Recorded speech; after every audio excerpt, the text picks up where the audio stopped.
Hello friends, നമസ്കാരം. ഇന്ന് നമ്മൾ ഉണ്ടാക്കാൻ പോകുന്നത് ബ്രേക്ക്ഫാസ്റ്റ് ആയിട്ടും ഡിന്നറായിട്ടും അതുപോലെ തന്നെ കുട്ടികൾക്ക് ടിഫിൻ ബോക്സ് ഐറ്റമായിട്ടൊക്കെ കൊടുത്തയക്കാൻ പറ്റിയ നല്ലൊരു റെസിപ്പിയാണ്. അപ്പോൾ പെട്ടെന്ന് തന്നെ നമുക്കിതെങ്ങനെയാണ് ഉണ്ടാക്കുന്നതെന്ന് നോക്കാം. ഇതിനായിട്ട് ആദ്യം നമുക്കൊരു ചപ്പാത്തി മാവ് തയ്യാറാക്കിയെടുക്കണം. അതിനായിട്ടൊരു ബൗളിലേക്ക് 1 കപ്പ് ഗോതമ്പ് പൊടി ചേർത്ത് കൊടുത്തിട്ടുണ്ട്. അതിലേക്ക് ആവശ്യത്തിനുള്ള ഉപ്പും 1 ടേബിൾ സ്പൂൺ ഓയിലും കൂടെ ചേർത്തിട്ട് നന്നായിട്ട് മിക്സ് ചെയ്യാം. എന്നിട്ട് ചെറിയ ചൂടുവെള്ളം ഒഴിച്ചിട്ട് നന്നായിട്ടൊന്ന് കുഴച്ചെടുക്കുക. ചപ്പാത്തിയുടെ ഒരു പരുവത്തിൽ, നല്ല ടൈറ്റ് അല്ലാതെ കുറച്ച് ലൂസായിട്ടൊന്ന് നന്നായിട്ട് കുഴച്ചെടുക്കുക.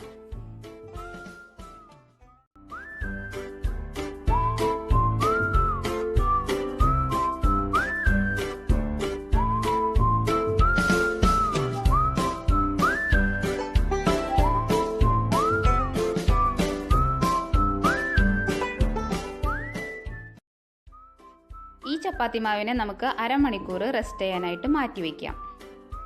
ഈ സമയം കൊണ്ട് നമുക്കൊരു പാൻ ചൂടാക്കിയിട്ട് അതിലേക്ക് 2 ടേബിൾ സ്പൂൺ ഓയിൽ ചേർത്ത് കൊടുക്കാം. ഓയിലൊന്ന് ചൂടാകുമ്പോൾ അതിലേക്ക് 1/4 ടീസ്പൂൺ പെരിഞ്ജീരകം, 1/2 ടീസ്പൂൺ ഇഞ്ചി ചെറുതായിട്ട് അരിഞ്ഞത്, 1 ടേബിൾ സ്പൂൺ വെളുത്തുള്ളി ചെറുതായിട്ട് അരിഞ്ഞത് എന്നിവ ചേർത്തിട്ട് കുറച്ച് സമയം ഒന്ന് ഇളക്കി കൊടുക്കാം. അതിനുശേഷം ഇതിലേക്ക് ഒരു ചെറിയ സവാള അരിഞ്ഞത്, പിന്നെ 1/4 ടീസ്പൂൺ ഉപ്പ് ചേർത്താൽ മതി, സവാളയ്ക്ക് ആവശ്യമുള്ളത് മാത്രം. എന്നിട്ട് നന്നായിട്ടൊന്ന് ഇളക്കി കൊടുക്കുക. സവാള ഒരു ഗോൾഡൻ കളർ ആവുമ്പോൾ നമുക്ക് മസാലപ്പൊടികൾ ചേർത്ത് കൊടുക്കാം.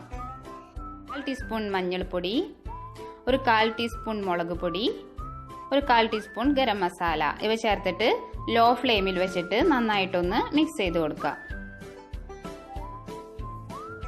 അതിനുശേഷം ഇതിലേക്ക് ഒരു മീഡിയം സൈസ് ഉരുളക്കിഴങ്ങ് പുഴുങ്ങി ഉടച്ചതൊന്ന് ചേർത്ത് കൊടുക്കാം. അതിലേക്ക് ആവശ്യത്തിനുള്ള ഉപ്പും കൂടെ ചേർത്ത് കൊടുക്കാം. ഉരുളക്കിഴങ്ങിന് ആവശ്യമുള്ള ഉപ്പ് മാത്രം ചേർത്താൽ മതി.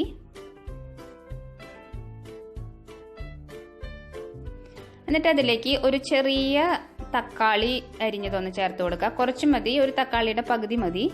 അതൊന്ന് ചേർത്ത് കൊടുത്തിട്ട് നന്നായിട്ടൊന്ന് മിക്സ് ചെയ്യാം. ഈ ഉരുളക്കിഴങ്ങൊക്കെ ഒന്ന് ഉടഞ്ഞു കിട്ടാനായിട്ട് 1/4 കപ്പ് വെള്ളം കൂടെ നമുക്കൊന്ന് ചേർത്ത് കൊടുക്കാം. എന്നിട്ട് നന്നായിട്ടൊന്ന് ഉടച്ചു കൊടുക്കാം. അവസാനമായിട്ട് കുറച്ച് മല്ലിയില കൂടെ വിതറിയിട്ട് നന്നായിട്ട് മിക്സ് ചെയ്തിട്ട് നമുക്ക് തീ ഓഫ് ആക്കാം. ചപ്പാത്തിക്കുള്ള ഫില്ലിംഗ് ആണിത്. ഇതിനെ നമുക്ക് വേറൊരു പാത്രത്തിലേക്ക് മാറ്റി വയ്ക്കാം.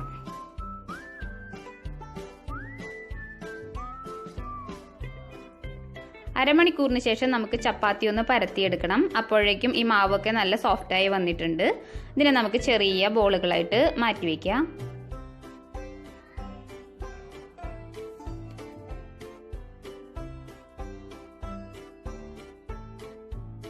ഇനി നമുക്ക് ചപ്പാത്തി ഒന്ന് പരത്തിയെടുക്കാം. അതിനായിട്ട് ഓരോ ബോളും കുറച്ച് ഗോതമ്പ് പൊടിയിൽ മുക്കിയിട്ട് നന്നായിട്ടൊന്ന് പരത്തി കൊടുക്കുക.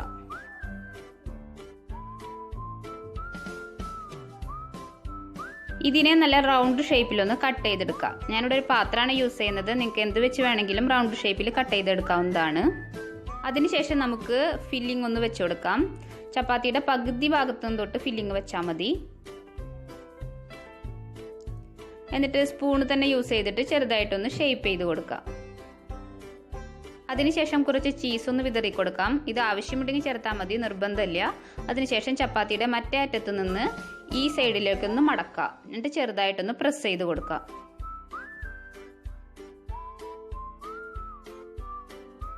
ഇതേ രീതിയിൽ ബാക്കിയുള്ള എല്ലാതും ചെയ്തെടുക്കാം.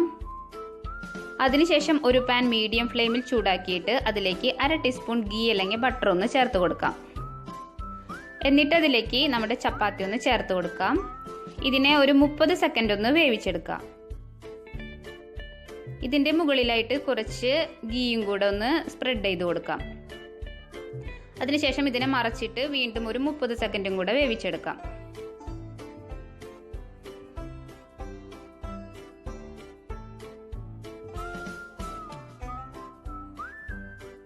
ഇതുപോലെ ബാക്കിയുള്ള എല്ലാതും നമുക്കൊന്ന് ചുട്ടെടുക്കാം. ഇത് കുട്ടികൾക്കായാലും മുതിർന്നവർക്കായാലും എല്ലാവർക്കും ഒരുപോലെ ഇഷ്ടപ്പെടുന്ന നല്ല ടേസ്റ്റി ആയിട്ടുള്ളൊരു റെസിപ്പിയാണ്. അപ്പോൾ ഈ വീഡിയോ നിങ്ങൾക്ക് ഇഷ്ടപ്പെട്ടെന്ന് വിചാരിക്കുന്നു. ഇഷ്ടപ്പെട്ടാൽ ലൈക്ക് ചെയ്യാനും ഷെയർ ചെയ്യാനും മറക്കരുത്. കൂടാതെ ചാനൽ സബ്സ്ക്രൈബ് ചെയ്യാനും മറക്കരുത്. അപ്പോൾ പുതിയൊരു റെസിപ്പിയുമായി വരുന്നതുവരേക്കും take care. Thanks for watching.